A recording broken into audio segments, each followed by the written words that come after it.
সকালের ব্রেকফাস্টটা সারলাম আজকে একটু টাকোস করে নিয়েছি নিজের জন্য আর এক কাপ গরম গরম কফি। আর শীতকালে তো কফি খেতে আমি যে কতটা ভালোবাসি তোমরা তো জানোই। আসলে আজকে না বাবানকেও টিফিনে টাকোসটাই বানিয়ে দিয়েছি।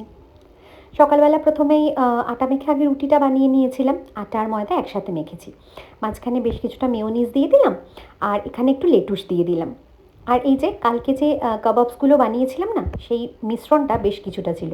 সেই জন্যেই আরও ভাবলাম আজকে যদি একটু টাকোস বানিয়ে নিই তাহলে কিছুটা কাজ তো এগোনো আছে।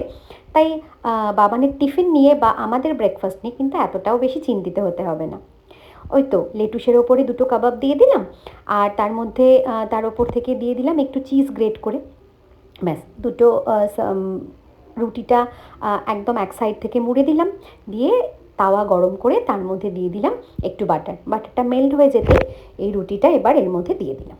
ব্যাস এরপর আর কি দু পিঠ লালচে করে একটু ভেজে নিলেই কিন্তু হয়ে যাবে। আর অন্যদিকে আমি কফিটা আমার জন্য বানিয়ে নিলাম। আজকে না আমি হেজেলনাটের কফিটা বানিয়েছি, জানো তো ব্রুয়ের নতুন একটা কফি বের করেছে হেজেলনাট, ভীষণ ভালো টেস্ট। এই তো দুদিক উল্টে পাল্টে ভেজে নিয়েছি বেশ লালচে করে। আর ভেতরের যে চিজটা সেটাও কিন্তু বেশ সুন্দর মেল্ট হয়ে গেছে। এটাই হলো আমার সকালের ব্রেকফাস্ট। যদিও তোমাদের সঙ্গে এটা শেয়ার করতে অনেকটা দেরি হয়ে গেল, তবে তোমাদের কেমন লাগলো সেটা কিন্তু জানিও। তাহলে টাটা।